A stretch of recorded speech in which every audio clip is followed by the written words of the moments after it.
Christmas பண்டிகை கோலாகல கொண்டாட்டம். தமிழ்நாட்டில் தேவாலயங்களில் நள்ளிரவில் நடைபெற்ற சிறப்பு திருப்பலியில் பங்கேற்ற கிறிஸ்தவர்கள்.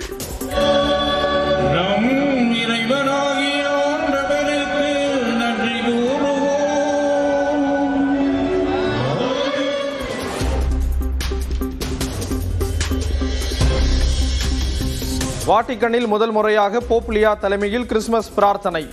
இயேசு கிறிஸ்து பிறந்த பெத்லகேம் உள்ளிட்ட பகுதிகளிலும் கோலாகலம்.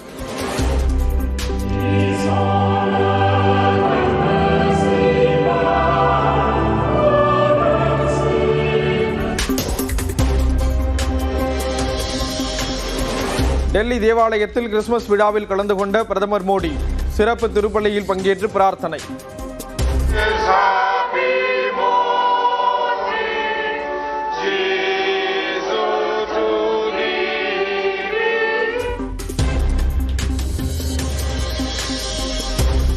சத்தீஸ்கர் மாநிலம் ராய்ப்பூரில் வணிக வளாகத்தில் இருந்த கிறிஸ்துமஸ் அலங்காரங்களை அடித்து நொறுக்கிய இந்து அமைப்பினர்.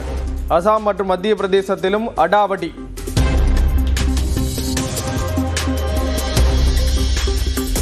கிறிஸ்துமஸ் விழாவில் பிரதமர் பங்கெடுக்கும் போதே சில வலதுசாரி கும்பல்கள் தாக்குதல் மற்றும் கலவரங்களில் ஈடுபடுவதா? நாட்டு மக்களை பிளவுபடுத்தி குளிர்காய நினைப்பவர்களை இரும்பு கரம் கொண்டு அடக்க முதலமைச்சர் ஸ்டாலின் வலியுறுத்தல். OPS TTP தினகரன் தற்போது தேசிய ஜனநாயக கூட்டணியில் இல்லை என பாஜக மாநில தலைவர் நயினார் நாகேந்திரன் விளக்கம். தொகுதி பங்கீடு குறித்து வெளியான தகவல் உண்மை இல்லை என்றும் பதில். தேமுதிகவுக்கு 6 சீட் ஒதுக்கீடு என தகவல் கொடுத்த கட்சிக்கு இனி அழிவு காலம்தான் என பிரேமலதா ஆவேசம். விஜயகாந்த் நினைவு நாள் பூஜைக்கு முதலமைச்சர் EPS உள்ளிட்ட அனைத்து கட்சிகளுக்கும் அழைப்பு விடுக்கப்படும் என்றும் தகவல். இது போல அவசரப்பட்டு நீங்க செய்திகளை வெளியிட்டால் நிச்சயமாக சொல்கிறேன், எந்த கட்சி சார்பாக அந்த அறிவிப்பு வந்ததா நீங்க சொல்றீங்களோ இதுவே அந்த கட்சிக்கு அழிவு காலத்தை உண்டாக்கும் என்பதையும் நான் உறுதியா சொல்றேன். இன்னைக்கு அதிமுக பாஜக தான் இன்னைக்கு ஆலோசனை பண்ணியிருக்காங்க. இன்னைக்கு நான் கேட்கிறேன், இப்போ எங்களுக்கு எல்லாம் உரிமை இருக்கு, எப்ப எங்க பேரை நீங்க யூஸ் பண்ணீங்களோ we have all the rights to ask.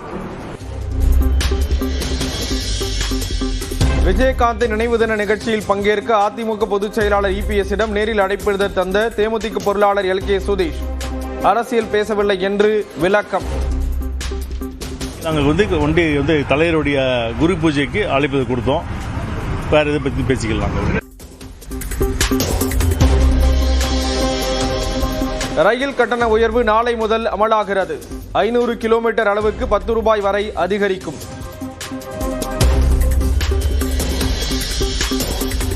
வரைவு வாக்காளர் பட்டியலில் இடம்பெற்ற 10 லட்சம் வாக்காளர்களுக்கு நோட்டீஸ் அனுப்ப முடிவு.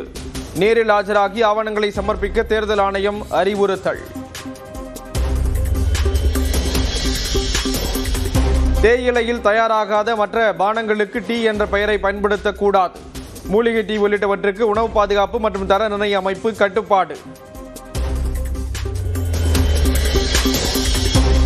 சைக்கிள் மற்றும் பைக்கில் இடியாப்பம் விற்பவர்களுக்கு இடியாய் வந்த உத்தரவு.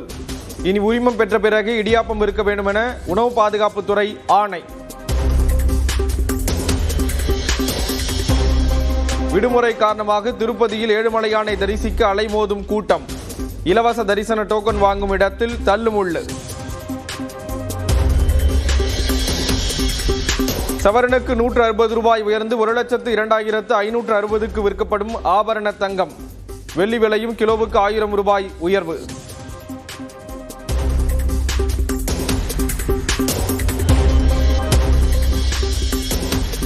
இந்த ஆண்டுக்கான கேல் ரத்னா விருதுக்கு ஒருவர் பெயர் கூட பரிந்துரைக்கப்படவில்லை என தகவல். அர்ஜுனா விருதுக்கு 24 பேரின் பெயர்கள் பரிந்துரை. கிறிஸ்துமஸ் மற்றும் அரையாண்டு விடுமுறையால் உதகையில் அதிகரிக்கும் சுற்றுலா பயணிகளின் வருகை. கொடைக்கானலில் அடர்ந்த பனிமூட்டத்துக்கிடையே இயற்கையின் அழகை ரசித்து மகிழ்ச்சி. குற்றால அருவிகளில் ஆர்ப்பரித்து கொட்டும் தண்ணீர். ஜில்லென்று வரும் தண்ணீரில் உற்சாக குளியல் போடும் சுற்றுலா பயணிகள்.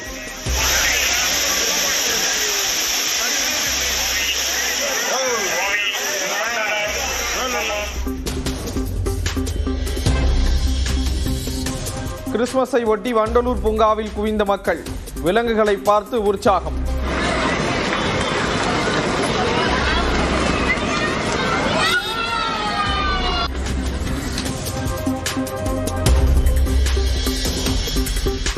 விடுமுறையை கொண்டாட சென்னை மெரினா கடற்கரையில் குவிந்த மக்கள்.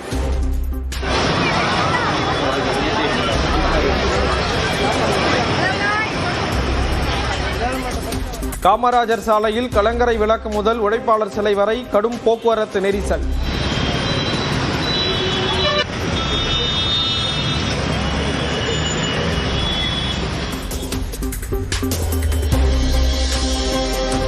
சிதம்பரம் நடராஜர் கோயில் ஆருத்ரா தரிசன விழா கொடியேற்றத்துடன் தொடக்கம்.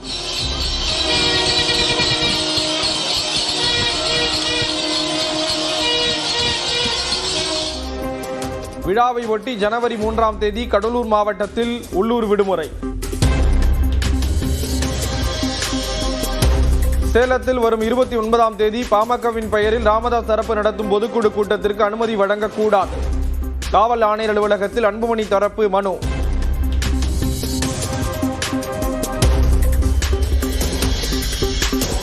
பொதுக்குழு கூட்டம் நடத்த ராமதாசுக்கு அதிகாரம் இல்லை என அன்புமணி தரப்பு கூறுவது நகைப்புக்குரியது என ஜி.கே. மணி தாக்கு. திட்டமிட்டபடி பொதுக்குழு கூட்டம் நடைபெறும் என உறுதி. வீரமங்கை வேலுநாச்சியார் நினைவு தினம். தவேக அலுவலகத்தில் மாலை அணிவித்து மரியாதை செலுத்திய விஜய். தமிழ்நாடு மட்டுமல்ல இந்தியாவையே பிடித்து விடுவேன் என்று கூட விஜய் சொல்வார். இது சினிமா இல்லை என நயினார் நாகேந்திரன் விமர்சனம். சொல்லணும்னா எதை வேணாலும் சொல்லிட்டு போகலாம். இந்தியாவே நான் நாளைக்கு ஆண்டு பிடிச்சிடும் அப்படின்னு சொல்லலாம். தம்பி விஜய் சொல்லிக்கிட்டே இருக்காரு. இது சினிமா இல்லை. 234 தொகுதி இருக்கு. வரிசையாக ஒரு 10-15 பேரை வரிசையாக சொல்லுங்க பார்ப்போம். ரெண்டாவது அதுக்கு பிறகு பேசிக்கலாம். சென்னை பனையூரில் விஜயின் காரை மறித்த தவேக பெண் நிர்வாகி அஜிதா தற்கொலை முயற்சி. 15 தூக்க மாத்திரைகளை சாப்பிட்ட நிலையில் தூத்துக்குடி மருத்துவமனையில் அனுமதி.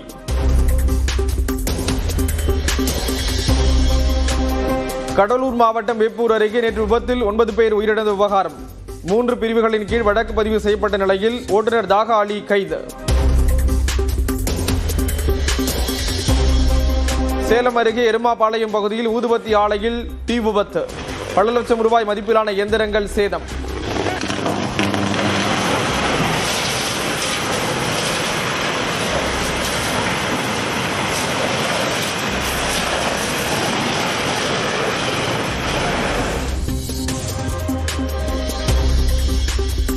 சேலத்தில் பட்டப்பகலில் வீட்டின் பூட்டை உடைத்து 60 சவரன் நகைகள் கொள்ளை.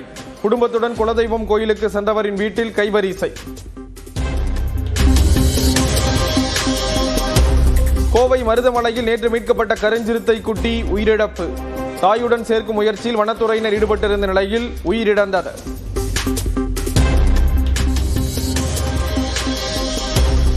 திருவண்ணாமலை அருகே அரசு பேருந்து மீது கார் மோதி விபத்தின் பதைபதைக்க வைக்கும் காட்சி. 2 பெண்கள் உட்பட 3 பேர் உயிரிழந்த சோகம்.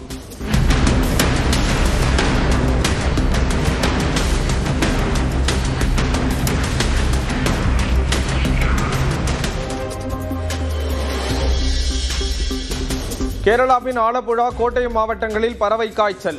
எல்லை ஓரங்களில் கண்காணிப்பை தீவிரப்படுத்த தமிழக பொது சுகாதாரத்துறை ஆணை.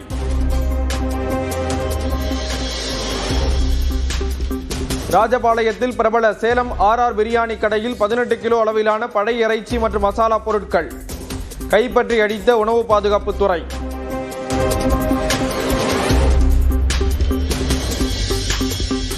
உறை பனியுடன் மேகங்களும் சூழ்ந்து ரம்மியமாக காட்சியளித்த உதகை. கொடைக்கானலில் 1 வாரத்திற்கு மேலாக தொடரும் உறை பனியால் குளிர்ச்சியான சூழல்.